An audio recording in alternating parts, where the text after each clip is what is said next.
सबसे पहले हम लोग आज नॉर्मल की बात करेंगे। सबसे पहले कुछ इंपॉर्टेंट रिजल्ट की बात कर लेते हैं कि क्या क्या थे पहले।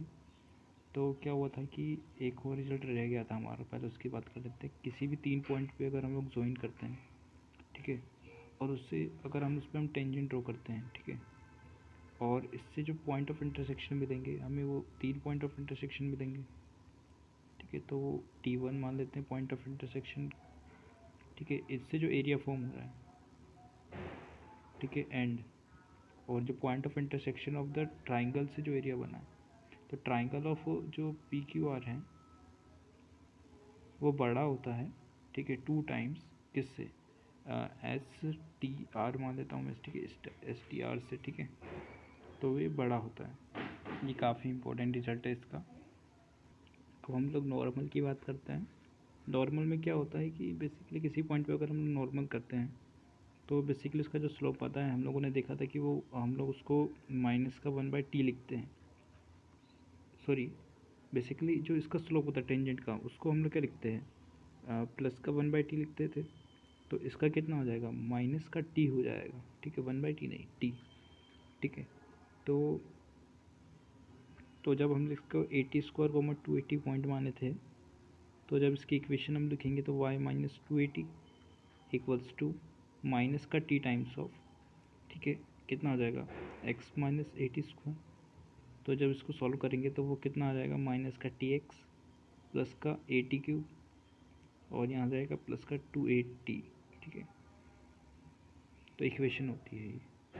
जब इसको हम लोग क्वाड्रेटिक के फॉर्म में लिख रहे हैं तो इसको क्वाड्रेटिक को सॉल्व करते हैं तो बेसिकली 80³ होता है।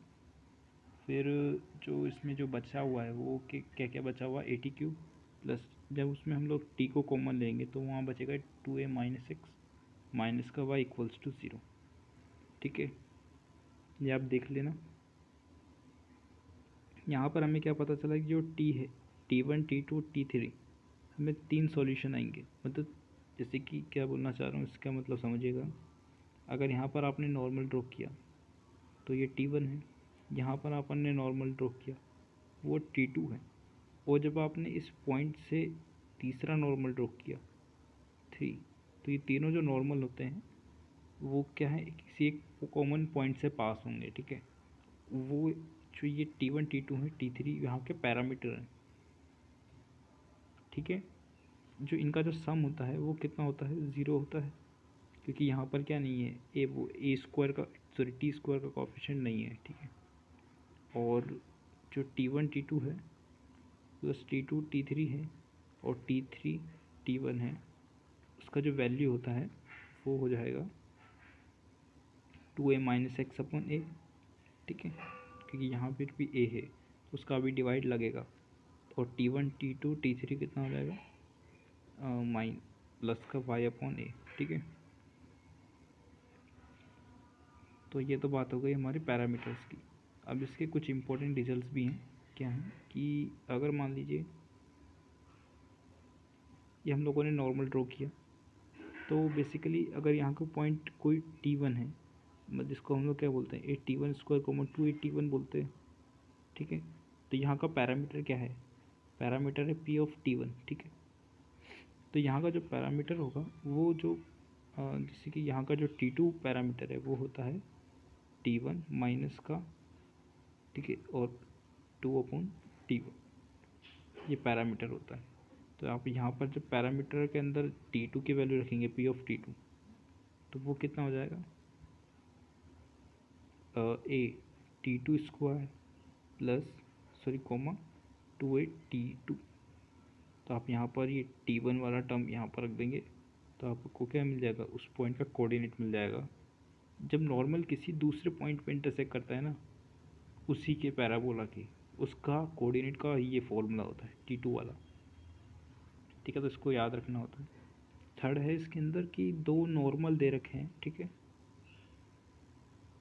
इनका पॉइंट ऑफ इंटरसेक्शन का जो फॉर्मूला होता है, जैसे कि मान लीजिए नॉर्मल N1 है, ये नॉर्मल N2 है, इनका जो पॉइंट ऑफ इंटरसेक्शन का जो फॉर्मूला होता है, ठीक है, वो जो होता है वो होता है a(T1) plus T2² plus 2 times, sorry, +2 T1 × T2, ठीक है, ये होता है।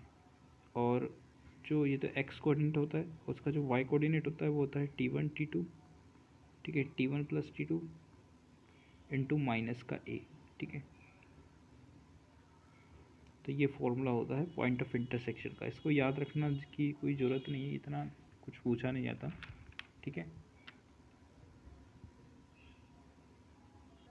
इसमें फोर्थ प्रॉपर्टी आती है कि अगर हम कोई सर्कल जैसे कि ये है, ठीक है, ये को नॉर्मल पॉइंट्स कहलाते हैं जहाँ पर हम लोगों ने नॉर्मल ड्रॉ किए हैं, ठीक है। तो ये को नॉर्मल पॉइंट है, ठीक है, ये कोई पॉइंट है P, ठीक है। तो यहाँ पर ये नॉर्मल N1 है, ये नॉर्मल N2 है, ये नॉर्मल N3 है।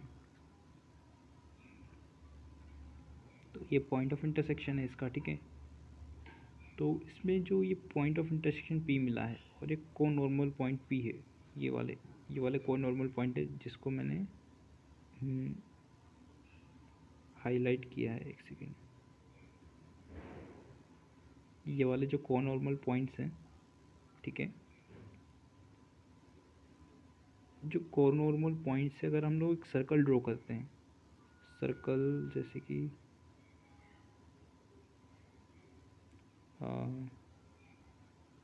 अगर मैंने कोई सर्कल ड्रॉ किया इस तरीके से, तो हम लोग क्या पाएंगे कि ये जो सर्कल है वो कहाँ से पास होता है, पास होगा वर्टेक्स से, ठीक है, एक वर्टेक्स से पास होगा ये सर्कल। और इसका जो सी होता है वो भी ज़ीरो होता है।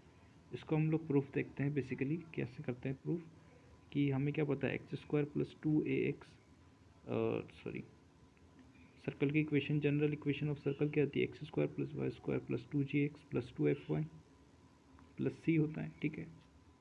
और अगर ये कोई पैराबोला है, अगर उसके पॉइंट को सेटिस्फाई करेगा T1, 2T1, तो मैंने यहाँ पर रख दिया, तो क्या जगह 8T14 + 2a² और T1² + 2g, 8T1² + 2f, 280 + c = 0, ठीक है। तो क्या होगा कि बेसिकली इसमें T1³ की जो टर्म है वो क्या है, ज़ीरो है। इसका मतलब T1 + T2 + T3 + T4, T4 कहाँ से है, क्योंकि क्या है, 4 क्वाड्रेटिक वाली इक्वेशन है, ठीक है। तो इसमें हमें क्या पता है T1 + T2 + T3 कितना होता है, ज़ीरो होता है। तो T4 भी कितना होना चाहिए, ज़ीरो ही आना चाहिए, T4 की वैल्यू भी, और वैल्यू ज़ीरो है। तो बेसिकली हम लोग क्या बोल, अगर T4 की वैल्यू भी ज़ीरो आ रही है तो हम लोग क्या बोल सकते हैं कि जो ये वाला जो पॉइंट है T4 तभी ज़ीरो हो सकता है जब ये T4 इटसेल्फ 0,0, तो उसका क्या है, वर्टेक्स हो, तभी ये ज़ीरो हो सकता है। क्योंकि 280 में अगर T ही ज़ीरो हो जाता है तो क्या होता है, वो वर्टेक्स वाला पॉइंट होता है, ठीक है। तो यहाँ पर T4 अगर ज़ीरो आ गया, और हमें क्या पता है जो C होता है वो कितना होता है, T1 T2 T3 T4 होगा। अगर उसमें से कोई भी एक पॉइंट ज़ीरो हो जाता है तो इटसेल्फ ज़ीरो। तो यानी कि बेसिकली एक सर्कल है जिसका जो सी है वो ज़ीरो है, एंड वो वर्टेक्स से पास होता है, ठीक है। Thank you and have a nice day.